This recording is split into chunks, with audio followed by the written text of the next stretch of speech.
तो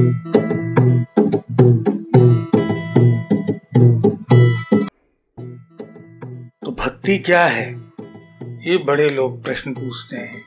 क्या प्रेम भक्ति है या भक्ति प्रेम है? क्या है भक्ति? योग बढ़ा के भक्ति बढ़ी, कर्म बढ़ा के योग बढ़ा, ज्ञान बढ़ा के कर्म बढ़ा। आदमी जो है वो सिर्फ कंपैरिजन करके कौन बड़ा है ये जानना चाहता है, जबकि सब मार्ग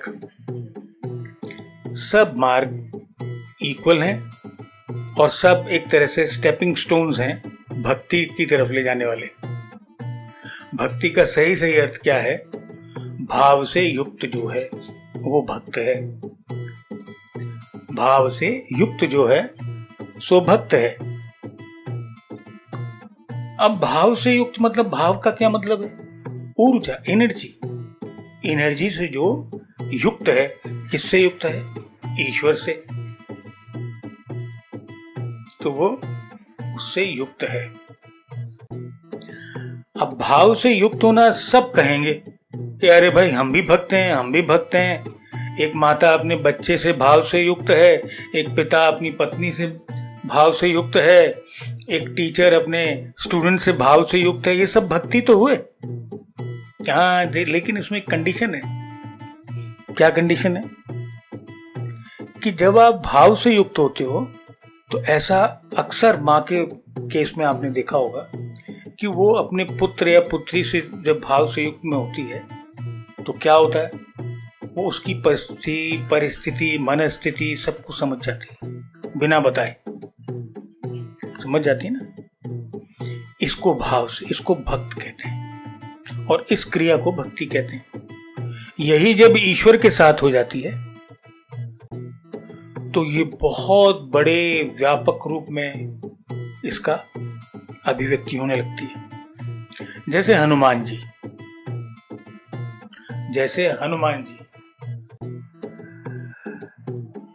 क्या किया हनुमान जी ने? भगवान राम ने कुछ कहा, उसको उन्होंने समझा और उसको एग्जीक्यूट कर दिया। कोई क्वेश्चन करते हो? नहीं। लेकिन वो बुद्धि की पराकाष्ठा है। क्यों क्वेश्चन नहीं करते हैं भगवान ये हनुमान जी? क्यों नहीं क्वेश्चन किया उन्होंने?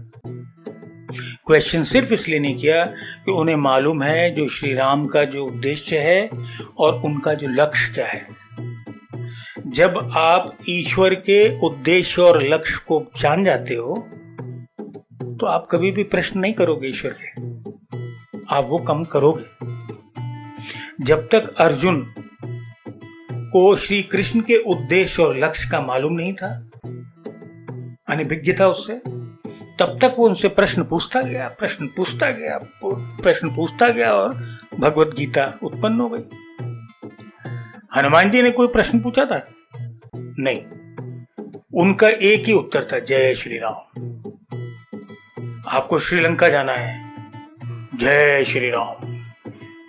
आपको राम और लक्ष्मण को वहां ले जाना है कि जय श्री राम। तो ये जो भक्त होता है, जैसे माँ का मैंने बात बताया, भक्त का भगवान के साथ जो संबंध है भावनात्मक, वो इस प्रकार का होता है कि वो ईश्वर की मनो प्रक्रियाओं को, मनोभावों को पूर्ण रूप से ग्रास्प करने लगता है, पकड़ लेता है। जब राम जी लौट के आ गए अयोध्या में, सब जीत जात के, माता सीता भी आ गई, तब सबको कार्यभार बांटा जाने लगा। लक्ष्मण को कार्य दे दिया, भरत को दे दिया, शत्रुघ्न को दे दिया, और भी जो लोग थे सबको दे दिया। हनुमान जी को कोई कार्य नहीं मिला और सब जल्दी जल्दी लेना चाहते थे। जानते थे राम जी का कुछ प्रेम हनुमान की प्रति ज्यादा है, तो क्या किया जाए? इसको कोई ऐसा, अब कोई काम ही नहीं छोड़ा गया जिसको हनुमान जी लें और अपनी एक्सेलेंस दिखाएं कुशलता दिखाएं। तो उनको कोई काम नहीं दिया गया, हनुमान जी ने मांगा भी नहीं। तो राम जी ने कहा, अरे हनुमान को कोई काम नहीं दिया कि कोई काम बचा ही नहीं है, अब ये अपने आप ही चयन कर लें क्या काम है। तो उन्होंने कहा कर लो। तो हनुमान जी ने कहा, प्रभु जब भी आपको जमाई आए, उबासी आए, मैं चुटकी बजा दूंगा, बस इतनी सी मेरे को छोटा सा काम मुझे दे दीजिए आप। श्री राम मुस्कुरा दिए, तो सब तो अपने, सबका रात्रि समय हुआ, सब अपने अपने कक्षों में चले गए।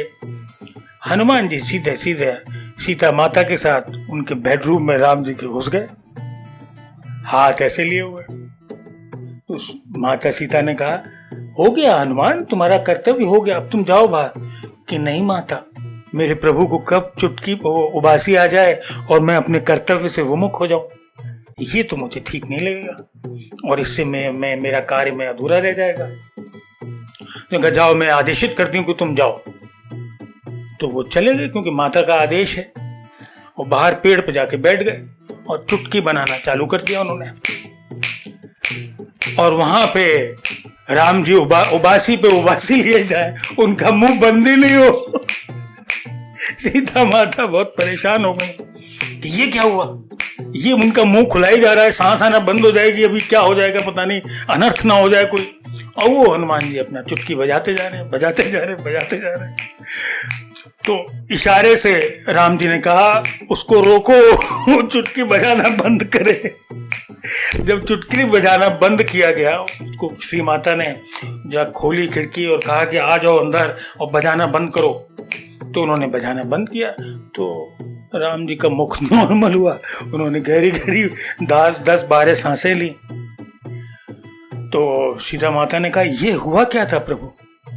कि अरे ये अपने कर्तव्य में चूक न जाए इसलिए चुटकी बजा रहा था, और क्योंकि ये मुझसे इतना जुड़ा हुआ है तो इसकी चुटकी बजाने से मुझे उबासी आने लगी कि मैं सांस लेना बंद हो गया। तो ये भाव से युक्त इस भाव से युक्त जब प्रभु के साथ, भगवान के साथ आप हो जाते हो, तो ईश्वर और आप में कोई अंतर नहीं रहता। तो हनुमान जी ने चुटकी बजाई, उनको जमाई आती तो हनुमान जी चुटकी बजाते। तो कर्तव्य से विमुख न हो जाएं, इसलिए वो चुटकी बजाते रहे कि एक भी मोमेंट न रह जाए। तो उस चक्कर में राम जी की हालत थोड़ी सी अजीब सी हो गई। तो इसलिए कहते हैं भक्त और भगवान में अंतर नहीं होता। तो इस लेवल की जब भक्ति होती है तब तो आप भक्त हो। इसमें ज्ञान, कर्म, योग सब कुछ इसमें सम्मिलित है। फिर राम जी ने उनसे कहा कि अब मैं काम से तो मतलब आपको इस कर्तव्य से मैं मुक्त करता हूँ कि फिर कभी आपने इस तरह से चुटकियां बजाना चालू किया तो मेरी तो हालत खराब हो जाएगी। तो प्रभु फिर मुझे आज्ञा दें। तो सीता माता ने कहा कि जहां भी राम का नाम जब लिया जाएगा तो तुम वहां पे जरूर जाकर उनका काम करना। तो ये भक्त और भगवान के बीच का रिलेशनशिप होता है। इसको बिल्कुल लॉजिकली समझना चाहिए हमें।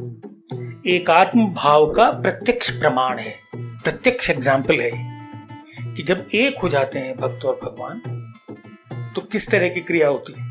अगर भक्त परेशान है तो भगवान भी परेशान हो जाता है, और भगवान की इच्छा में यदि युग परिवर्तन की इच्छा जाग गई तो भक्त उसके लिए तत्पर हो जाता है। ये बात